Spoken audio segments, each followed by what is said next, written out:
Rivers have always seemed like a perfect metaphor to life for me. Our time on this earth, like a short voyage on moving waters, leading to a destination unknown. Our only control, navigating between the banks along the way.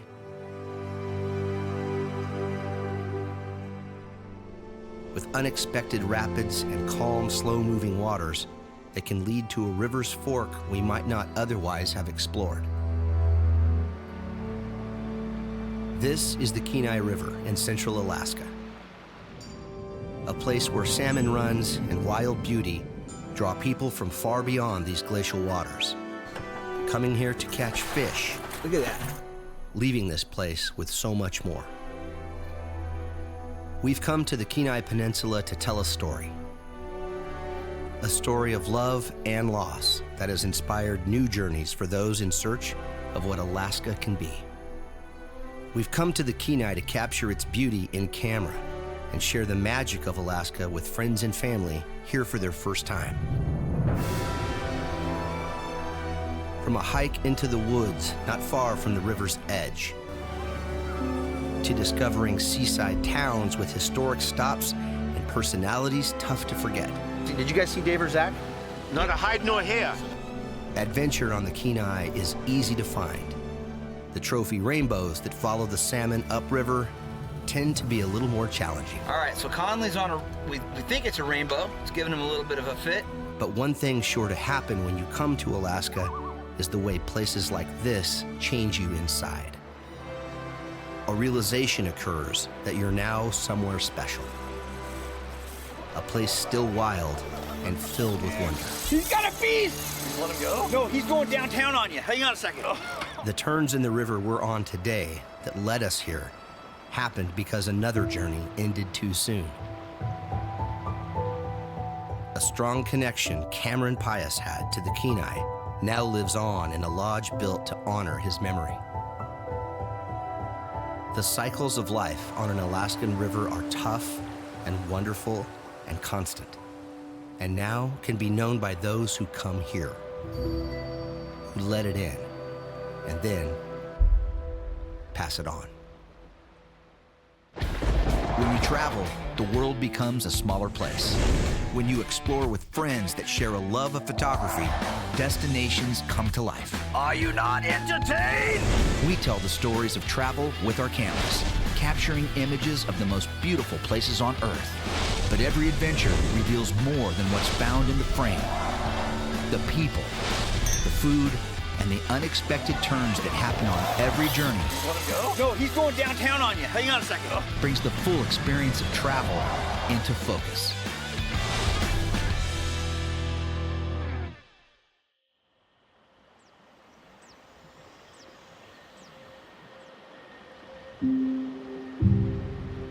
Alaska has called to us again, but this time in a way we didn't expect. And because of that, the way we answered the call led to the kind of adventure here we'll never forget. The discovery to things new to us is perhaps the biggest reason why we travel. To see new places, new landscapes, and to look into the faces of new people all make the practice of travel something we love. But for me, equally as exciting is bringing loved ones back to a place they've yet to see. Places only captured by our cameras or described to friends and family over dinner back home. So when this trip came together for Dave, Zach, and I, along with the opportunity to come to the Kenai Peninsula with family for their first Alaskan adventure, we knew this would be a special journey. After a long day of flying to Anchorage from Central California, grabbing a rental van that could hold 9 and driving 3 hours to Soldotna, Alaska, we arrived at our lodge on the banks of the Kenai late and settled in for the night.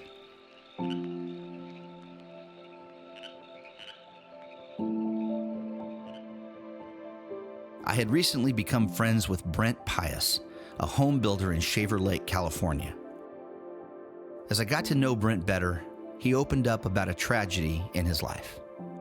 the unexpected loss of his son, Cameron, who passed away from an unknown heart condition on Christmas Eve of 2015 at the age of 23. Cameron had developed a deep love for the Kenai on summer fishing trips here, so in 2020, the family bought this property along the Kenai, built a new cabin, and remodeled the one that was here, and opened Cam's Kenai Riverfront Lodges, so people like us could experience the Alaska Cameron was falling in love with.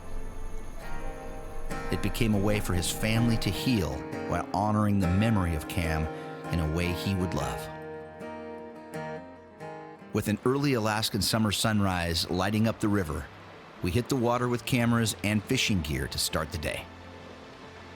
I'm gonna go out a little further, Sorensen. I'm gonna load up here, double haul. All right, so we are here on a nice, crisp summer morning on the Kenai River, and did I just catch a fish? Nope, I caught a rock. Anyway, what we're doing here is fishing for sockeye and silver salmon that are coming up the Kenai River. We are doing what's called flossing. So we're using a fly rod with a big weight on it. And basically all we do is just sort of flip the weight. About 8 feet behind the weight is a hook with a piece of bright orange yarn on it. They come in waves, really. And so we'll just keep roll casting out into these salmon, out into the river. And we just let that big weight hit the bottom, and when it bounces across the bottom, you just bring it back across. And if the salmon are there, it's not uncommon to get a hookup almost on every cast. But right now, because we have the camera rolling, we're not gonna have that productivity right now. For this run up to Alaska, we brought a fun group.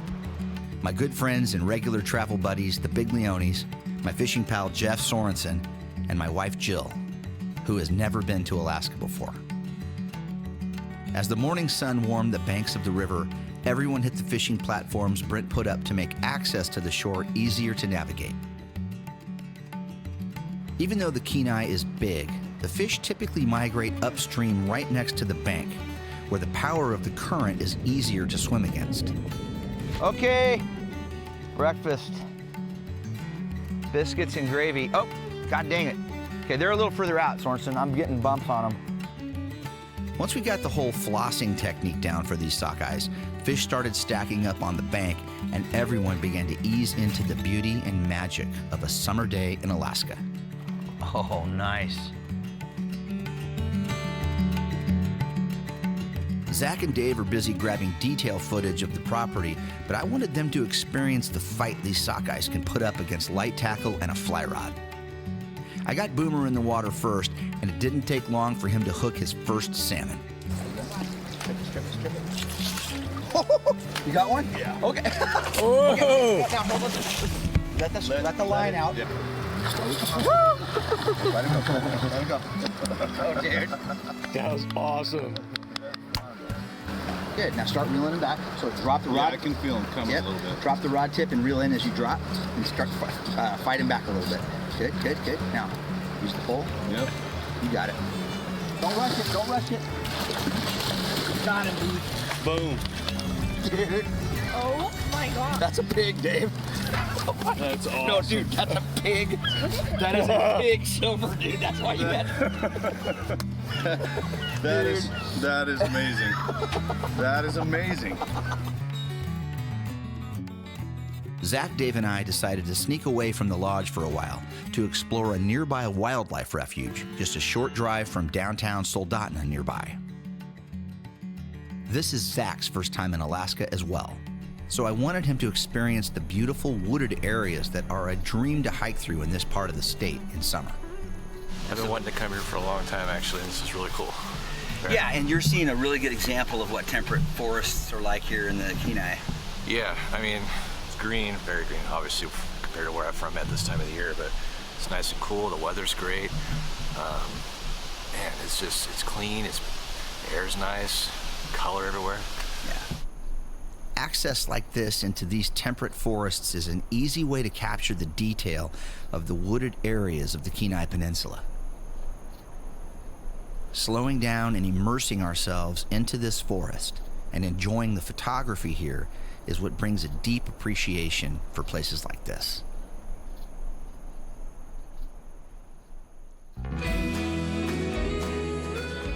On our second day, everyone is ready to venture out and explore more of the Kenai Peninsula. So it's into the van for a 2-hour drive south to the historic seaside town of Homer, Alaska.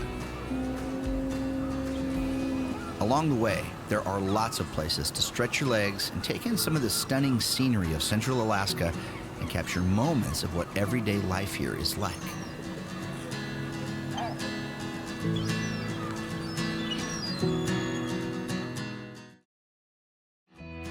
By midday, our drive down Alaska Highway 1 brought us into the town of Homer, an historic fishing village and popular tourist stop best known for a sand spit that juts out into Kachemak Bay. Here, restaurants, souvenir shops, and places to come watch the fishermen bring in their salmon and halibut catches of the day give Homer its nautical charms. A walk along Homer's main drag is also excellent for people watching, and in my case, getting to meet an interesting person who now calls Homer home. I'm from New Hampshire, originally. No kidding. Yeah. I first came here in '84. This is the most beautiful woman I've ever seen. So even when I was away from this most beautiful woman, you can't get her out of your mind, right? She's just imprinted in your mind. And this is the hold that this place put on me. Have you been to the Dog? We just pulled up. The Salty Dog. You been to the Dog? We just got here.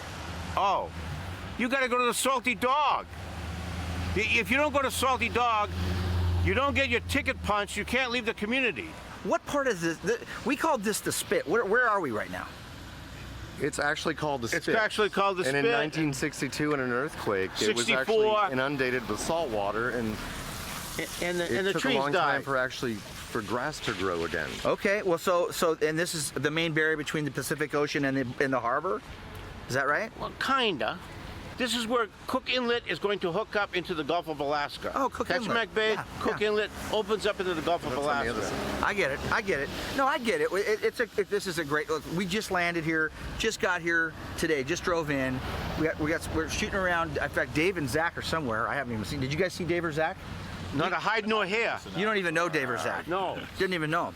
Okay, all right. Well, I'm glad I met you guys because now I have a little bit better feeling on what to do, including going to the Salty Dog. So we're gonna head there next.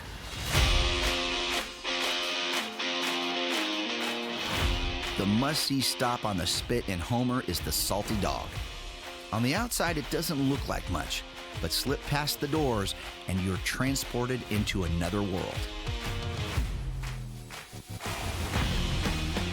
A cave-like atmosphere with dollar bills stuck to every possible square inch of ceiling and walls. Paper stalactites covered with handwritten notes from all over the world. The cocktails were pretty good too.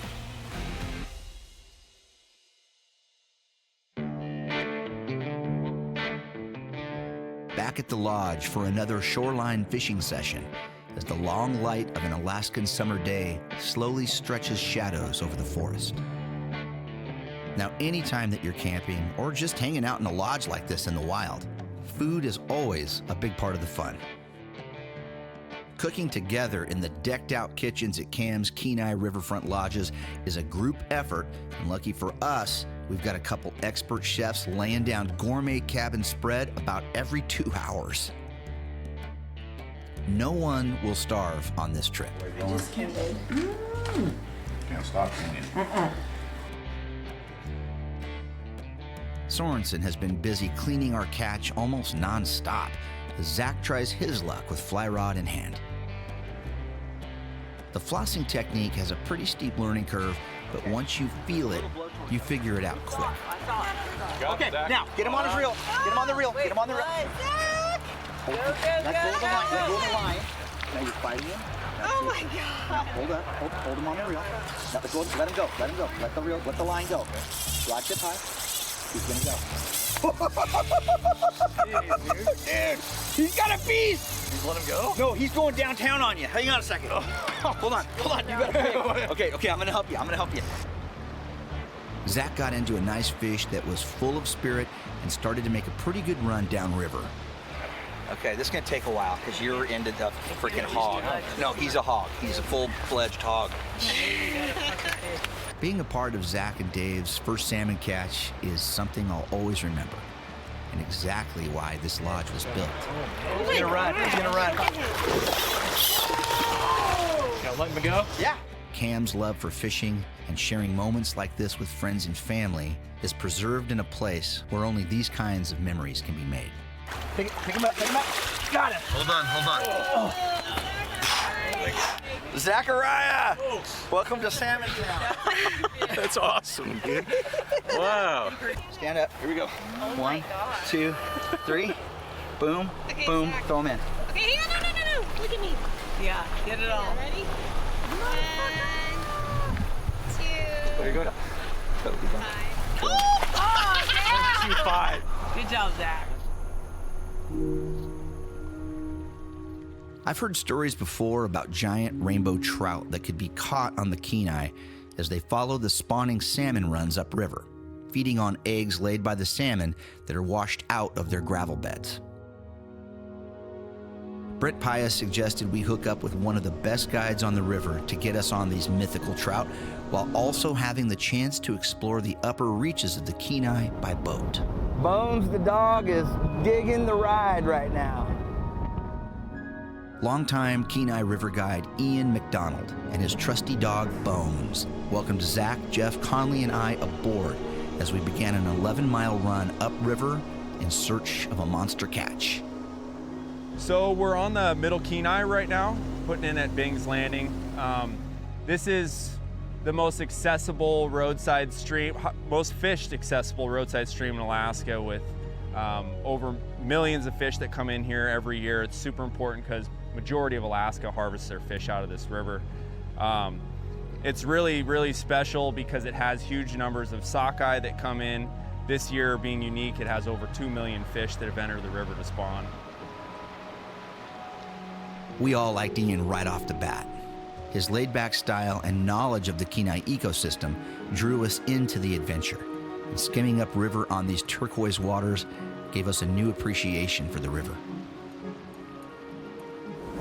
Dude, she's my star.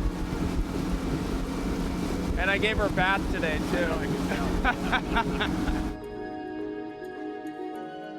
The plan was for Ian to take us to the headwaters of the Middle Kenai, where it begins at Ski Lac Lake. The run upriver, even if we weren't fishing, would be worth it. In fact, for just a photo safari, booking with Ian would put you into the kind of terrain and landscapes you can only access by boat. At the point where the river and lake merge, Ian cuts the motor to set up what we're doing next. So there's 2 lake systems to the Kenai, 2 that are connected to the Kenai, which is Ski Lac Lake and Kenai Lake. Ski Lac being the larger of the 2. I'm pretty sure it gets over 1,000 feet deep. And yeah, I mean, this is where I live. This is home for me. You guys, just listen. All you hear is fish jumping and loons. Fish jumping and loons. I mean, this is, no, I'm serious, you guys. This is like as good as it gets right here. And there's fish jumping all around us. Just, did we get in some sort of a boating accident downriver? And this is actually the first days of heaven? Like, are we living in that? Did we like not know that we got in some sort of tragic, weird ferry accident of some kind? This is really cool. All right, so Ian, what's the first thing we're gonna do? So, are we gonna fish right here? We're gonna fish, yeah, we're gonna fish right here. I'll have to have the engine on for it. Yep. There's fish just right there. So we're gonna fish for sockeye salmon. Some of them are a little bit red. They're getting a little closer to their spawning, but there's some fresh ones around, and we're gonna troll some little plugs and see if we can get a few of them to bite. All right. We have it to ourselves. There's nobody up here. Yeah.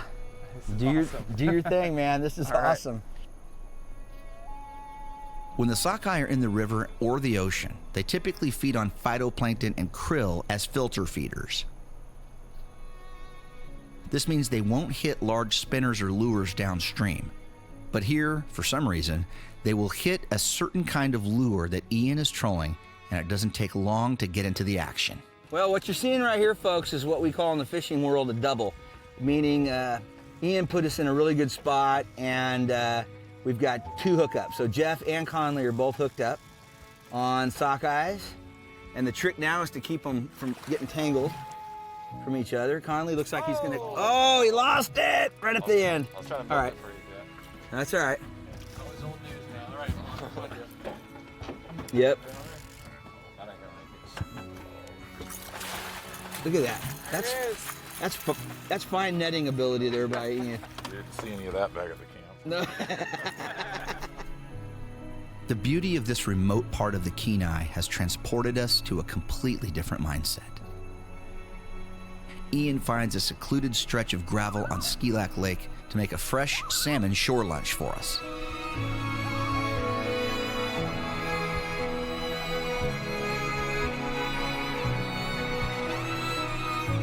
Taking the time to have experiences like this always pays off years down the road. That's how we do it right there. That's how Ian does it. I can't believe Zach's still shooting right now. He's normally he'll have a fork in his hand before everybody else. Sharing this quiet, scenic section of shore for a lakeside lunch with perfect weather and with good friends is something none of us will forget.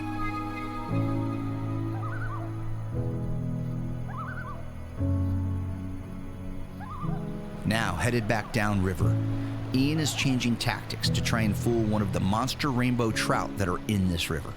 The bobber's going to be tapping quite aggressively in some areas. It's only like a foot deep or 2 feet deep. In other areas, it's 7 feet deep. So you're going to see it pretty mellow, and then you're going to see it hit pretty hard.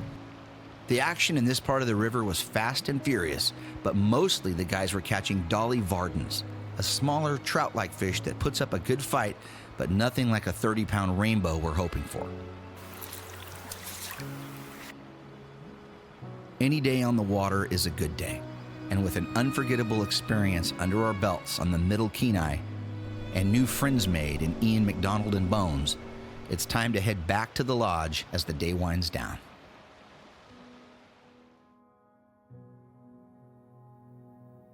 Cam's Kenai Riverfront Lodges was a place easy to feel at home in.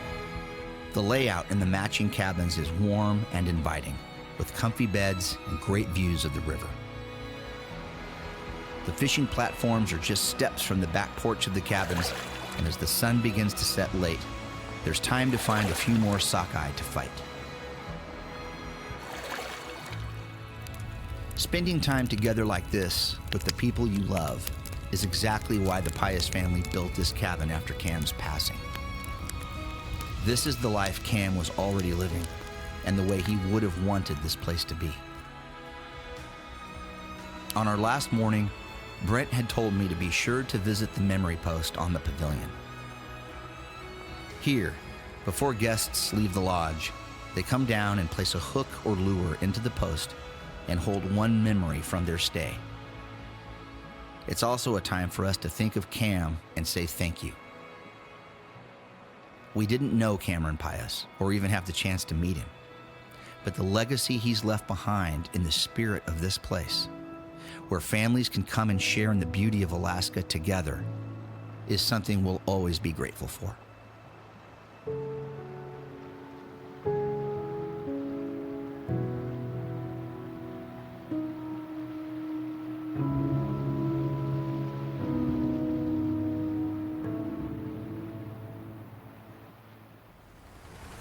There is quite simply no other place like it on Earth. A small island country that has become a mecca for tourism and a top stop for landscape photographers. It is a place of extremes and natural beauty that left us mesmerized. It is a geologic shift or crack in the ground, and then a massive amount of glacial melt is just chugging off of that thing. This is Iceland, a place where fire, ice, and a lot of wind have created a backdrop for adventure travel that we'll never forget. we wanted to visit the highlands of Iceland, and that's a part of the country few travelers go to because it's so brutal. There's no room for error there. Zach Allen and me both traveled to Iceland on separate trips to capture this wild landscape in camera and away from the crowds. Yeah, it's kind of tucked away, and it's hard to see. I mean, you have to go around a mountain basically to see it. There were some things where I was like, I want to go there, but not by myself, because if I get stuck, I got nothing. Now we relive the moments from those journeys and share our experiences with you. There aren't any large apex predators that will try to consume you at night whilst you sleep. To celebrate this amazing and rugged place that has become one of the top travel destinations on the planet. Kind of take us through the first part of your trip. First part was a nightmare at San Francisco airport. Oh, you're starting too far back. Yeah, Okay. too far back. Okay. It's a half-hour show, Zach. Come on, man. When you travel, the world becomes a smaller place. When you explore with friends that share a love of photography, destinations come to life. This water is emerald green. We tell the stories of travel with our cameras, capturing some of the most beautiful locations on Earth. But every adventure reveals more than what's in the frame. Thunder boomers. We see them popping up right now. The people, the food, and unexpected turns in the journey Now they're gonna swim right with brings the full experience of travel into focus.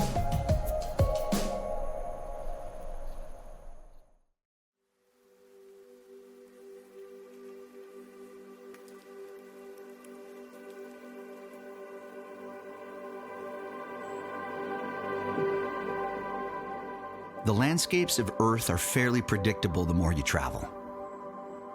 Places in Europe look a lot like places in the United States. Forests in Alaska can look similar to forests in the heart of China. But nowhere on this planet looks anything like Iceland. With a population of nearly 350,000 people living on 40,000 square miles of land, Iceland is the most sparsely populated country in Europe.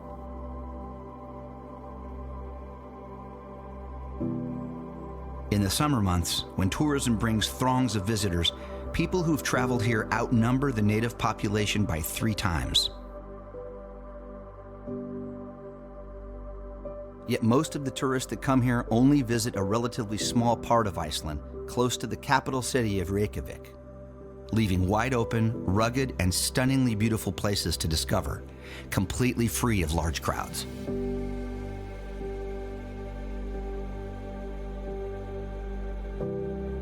I traveled to Iceland in 2018 to shoot another show I was working on at the time. On that trip, I was able to visit not just the coastal areas popular and easily accessible for adventure seekers. I ventured into a rarely visited part of Iceland called the Highlands, the middle of Iceland, where there are no towns, 0 paved roads, and little chance of help if something goes wrong. Zach came here the following year by himself on a nomadic photo safari as his interest and skills in shooting still photography and video began to grow. Zach, David Boomer, and I got together to relive our adventures on Iceland with each other and share some of the imagery we captured while we explored this magical place. Did you stay in Reykjavik that first night, or did you jam? I blew straight through. So I went, got the car, went straight to Reykjavik. What time local were you on the ground? I would say 3 or 4 o'clock. In the afternoon? Right. And you were there what time of the year? This was, let's see, August 28th. There's a ton of tourism to Iceland. Iceland's been a big tourism spot ever since 2010 when the volcano erupted. After that happened, everybody ran to Iceland. Hollywood Productions began shooting in Iceland, and it just put it on the map really for tourism. And most people, when they travel to a place like Iceland, they'll do a tour. You know, they go and they're part of a tour, so they're on a bus and their itinerary's fixed. Yep. And they usually stay with what's called the Golden Circle. And it's this area, it's if you were to draw like about a 50-mile circle around Reykjavik, from Reykjavik's the capital of Iceland on the coast, and that little circle around Reykjavik has the Blue Lagoon, and it has Thingvallavar or something like Thingvallavar. Yep. It's a national park area with the big lake and stuff, and that's part of it. And then what goes out to Geyser and Gulfoss. Yeah, Gulfoss. Yeah, Gulfoss is the big waterfall that everybody goes to, and we've got some shots of that we're going to show you in a little bit. There's a geyser out there that's just past that. Mm-hmm.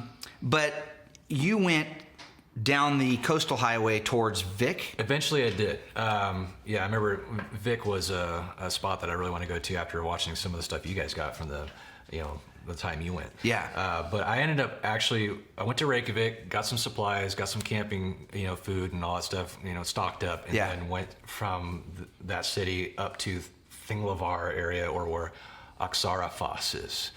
It's one of the first hits that I went to. And what was that like? It was interesting because it was already getting dark, and And are you cracking your knuckles? Yeah, yes. This is a national airing television show. Zach, and you're cracking your knuckles? Let's clean that up, buddy. Okay. Take the sound out. The Icelandic language is tough to read when spelled out, so we always do our best to pronounce the words and mean no disrespect to the people of Iceland for not saying place names exactly right. Gulfoss is one of those locations popular on the Golden Circle route with good reason. The easy-to-access waterfall spills over a basalt cliff into an icy pool below, where a boardwalk gives visitors an up-close view of the falls.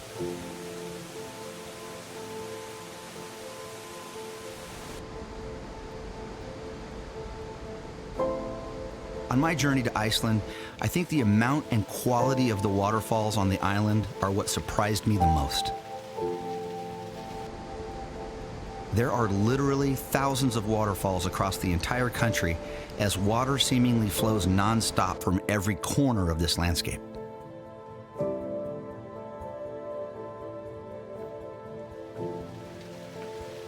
Some of the most beautiful falls we found were just along the side of the road, with no fanfare or pull-out or interpretive signs coaxing you to pull over and take a look.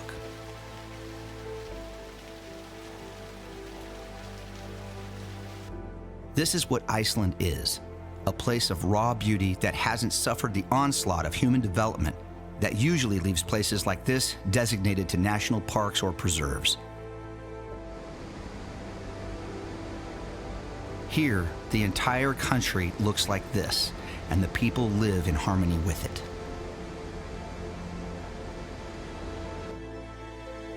And that was a pretty easy walk from the car you parked. Most of the stuff is, by the way, you don't have to hike. I noticed in Iceland, there's not a lot. I mean, you can hike. There's places to hike. Trails that you can go. But a lot of the beauty is just eye shot from the car or a short walk from the car. Yeah, very accessible. Very easily accessible. And the country is what's so great about their tourism is they make everything really accessible. That's true. It's the easiest place to car camp.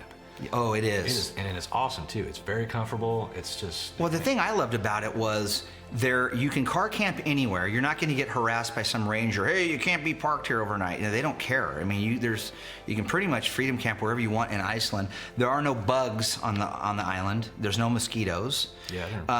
There are none, and there aren't any large apex predators that will try to consume you at night whilst you sleep. So I liked that part. You didn't have to worry about bears or hanging your food or anything like that. It's just pretty much. You hear a lot of goats and sheep at night. In the morning. Yeah. There's roosters. I heard goats in the morning. Yeah, the Icelandic sheep are kind of everywhere, and we definitely got some cool shots of those guys walking around. They're neat. For me, when I was in Iceland, we planned a pretty extensive circumnavigation of the entire island. We took F-Road 35 up to Gulfoss, right. And Gulfoss was really cool, except that it was super crowded when I was there. Yeah, it wasn't too crowded when I was there, but I could totally understand when you were there. It's a prime tourist stop. Yeah. It's a beautiful waterfall. It's probably one of the top waterfalls in the world. It's just a giant crack in the ground, and it's sort of it's not your traditional waterfall that comes from a stream that spills over a face. It is a geologic shift or crack in the ground, and then a massive amount of glacial melt is just chugging off of that thing. And also, we wanted to visit the highlands of Iceland, and that's a part of the country few travelers go to because it's so brutal. There's no room for error there. There are no services, there's no gas stations, there's no restaurants, there's nothing. Yeah. There's not even people that live there. The Icelandic people don't even live in the highlands.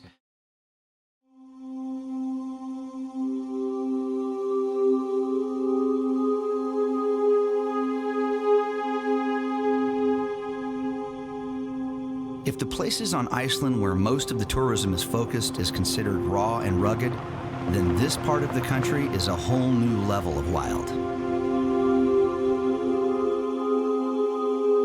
The highlands of Iceland are only doable during summer months, only recommended with a four-wheel drive vehicle, and only accessible on a limited network of dirt and gravel trails called the F-roads.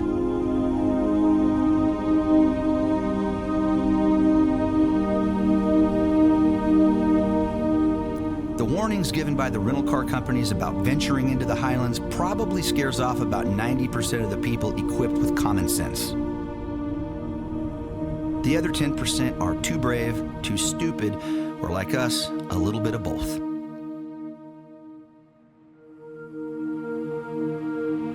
Once the pavement ends on the F-roads, an entirely new and exciting kind of travel begins. This is where you see the stuff the 90% that come here won't. It's Iceland as it's always been, born from fire and shaped by ice and wind. There are few places left on Earth where you can find this kind of solitude and separation from other human beings. And here, well beyond the crowds of the Golden Circle, this setting begins to remind me of something I've seen before. As we were driving on that section of this desolate road, literally in the middle of nowhere, I started to look around. I'm like, man, this looks familiar. It's been in a movie. Where is that? Where have I seen this before? And it was the opening credits of, and people that watch this show regularly probably have figured out that we're sort of Star Wars geeks. At least Zach and I are. Dave, not really, but we're training him. But but it was Rogue One, the Star Wars kind of spin-off movie, Rogue One. The opening scene when the bad guy flies in to, kidnap the guy that's going to build the Death Star, all those scenes were filmed very close to this. And so it's very common in that area to see the dark volcanic rock with the green moss onto the slopes, with the milky glacial river. Yeah. I mean, it's so contrast. Big contrast. I'm telling you, if you love shooting, even if you're just an iPhone or, a smartphone shooter, it's such a crazy place to go and photograph. So we enjoyed that, but then what we did is we came back into Gulfoss, which was really crowded the night before, but we purposely missed, we drove past the geysers before Gulfoss because they were totally impacted with tourists. And so we were like, we can't even get in there. But the beautiful thing about Iceland is the sun is up at 3 o'clock in the morning. At the time you were there, yeah. At the time I was there. So we went back to the geyser at 3 o'clock in the morning. You guys were the night owls. And there was no one there, obviously, because everybody's sleeping, and yet the sun was out, or it was light, and we enjoyed that little part of it. Yeah, that's a good tip.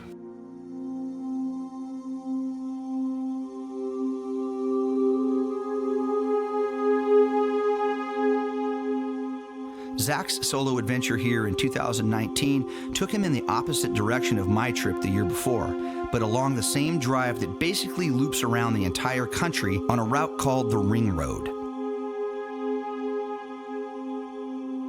Here, the massive ice cap of Vatnajökull National Park is a surreal place to explore as large glaciers make their slow approach to the Atlantic, patiently carving deep valleys through the rock.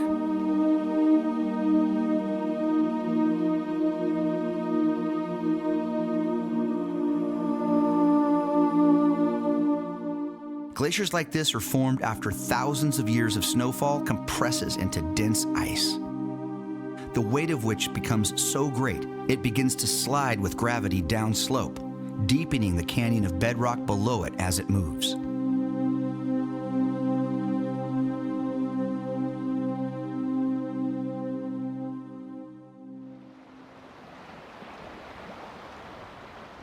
At the face of the glacier, large sections of ice calve off into glacial lagoons where these massive icebergs now slowly float toward the sea. In 2018, on a stop I took at the Jökulsárlón Glacier, icebergs the size of city buses roll in the shallows of the lagoon as the retreating tide pulls them to the open ocean.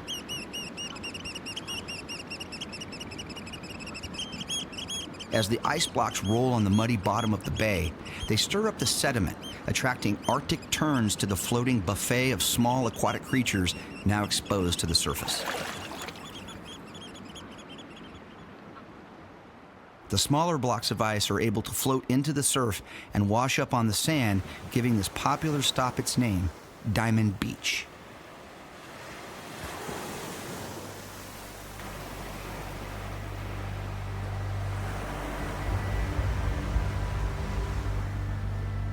Further east along this stretch of Iceland's southern coast, another unique destination comes into view. Frigid waters and black sand beaches give way to a monolithic feature rising above the Atlantic called Vestrahorn. At the foot of the mountain, a forgotten Viking village is slowly losing a battle to wind, rain, and time. But this isn't an ancient ruin from a lost civilization. This is actually a movie set that was built in 2010 for a film that was never made. Yeah, in your footage, when I got your footage and I started looking through it, I was like, oh, why didn't we find that? I was like, oh my, and we drove right by it, but we didn't know. Yeah, it's kind of tucked away, and it's hard to see. I mean, you have to go around a mountain basically to see it. Yeah. And I only learned about it because of a guy on YouTube that I watched for inspiration. And ran across, and he blogger talked about it, and I was like, that's actually really cool. So I took a look when I got there, and I was like, well, there it is. It was kind of like what we like what Briz said when we met out in Valley of Fire. It just had a calling. Yeah. Like as soon as I got there, it was like this is this beautiful, mountain range right on the edge of the Atlantic Ocean. I believe that's Atlantic. Yeah. With this cool black sanded beach lagoon, waves coming in. You got these, the black sand everywhere. These grass tufts. Yeah. It's just, and you got this, this weird village that you can go in there. Yeah. It's just, no, it's surrealistic. It's why Hollywood chooses Iceland to shoot so many, otherworldly landscapes, because it is otherworldly. It's an austere landscape. It's foreboding. It's tough. And the weather can be brutal. I will say, when I drove this section of the island, I was covering a lot of ground. We were driving all the way from, say this. The Walter Mitty town. Yeah, the Walter Mitty town. Say this Fjordor, which is my favorite town, pretty much anywhere in the world that I found. It was that we found. It's this little old whaling village on the extreme far northeastern shore of Iceland, and it has that colorful piano walk. Yeah, it's got the rainbow colored walk through it. It's a great little village, and it's right in this little bay. It's actually where modern whaling was sort of invented and modified.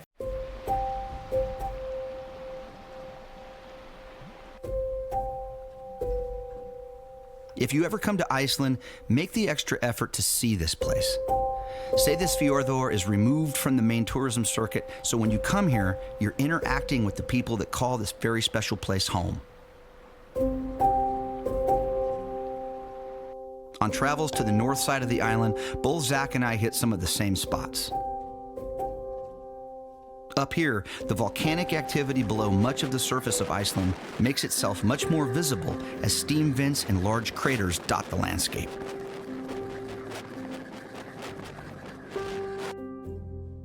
Here, you can drive right to the base of the Verfell volcano and hike to the rim of its crater. This tough ring volcano erupted about 2,500 years ago and blanketed this entire area known as Mývatn today with dark volcanic rock.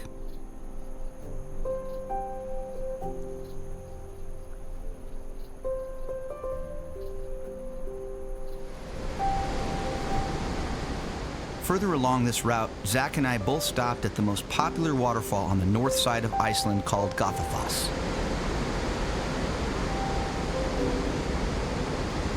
This series of falls is more stretched out, and while the drop is only about 12 meters, the volume of glacial melt pouring over the top is a wonderful and thunderous thing. Now, one of the most recognizable or photographed land features on Iceland is this peak that sort of just sticks out by itself out there. Kirkfell. Kirkfell. Off of Snæfellsnes. Snafflesness. Peninsula? That's Yeah. what I say. Snafflesness, like a snuffleupagus. I don't know. Yeah, it does sound like a snuffleupagus. Now, we didn't go to this part of the island, and you did. Share with us, what you found up there, and while we look at your footage. Yeah, coming into Kirkville area here, there's a waterfall that's positioned. It's like God made this place. You got this, creek that comes out with these waterfalls. It's a good drop off, and it's positioned perfectly for someone to stand here. Yeah. And it fills your whole frame. The symmetry's perfect. Yeah. And then it's also you're looking due west, and the sunset's right there, and also you're up just high enough where the northern lights can blow right through. So you can get all these different versions of that picture. For millions of travelers, adventure seekers, and photographers, Iceland has become a giant playground of sorts. It's almost as if it was put here for the rest of the world to enjoy. But for me, it's always very important to respect the places I visit and the locals that call these places home.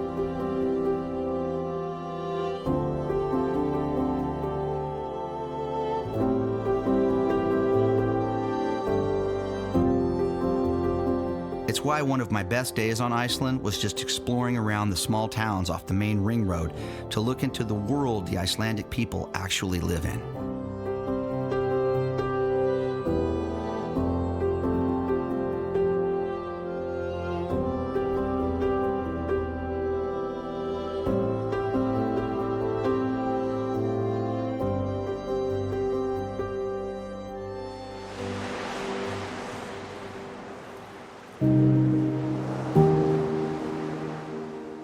The waterfalls and glaciers are definitely special, but Iceland is so much more than a giant tourist attraction, especially to those who live here.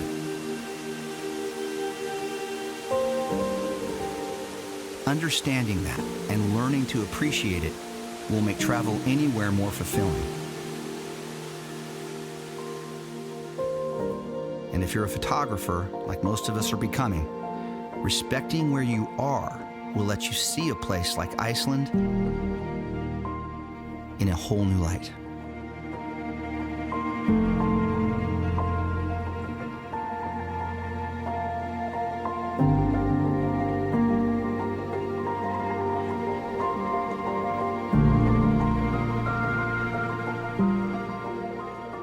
Well, cool. I think this was kind of fun. I wanted. Thanks for sharing your stories and your awesome video and still photos too with us. Iceland's definitely a place. It's one of the top places on planet Earth in our opinion for landscape photography, and that's what this show's about. So we wanted to share that with you guys, and also kind of mix it up a little bit. In a year of COVID, when we didn't get to travel to some of the international destinations we wanted to see, this gives us a chance to share some new footage you haven't seen before from Zach. And so I hope everyone, loved it.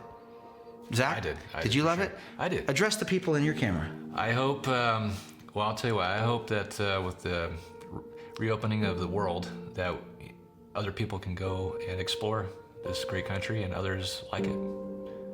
Nice. Well said, Zach. Well said.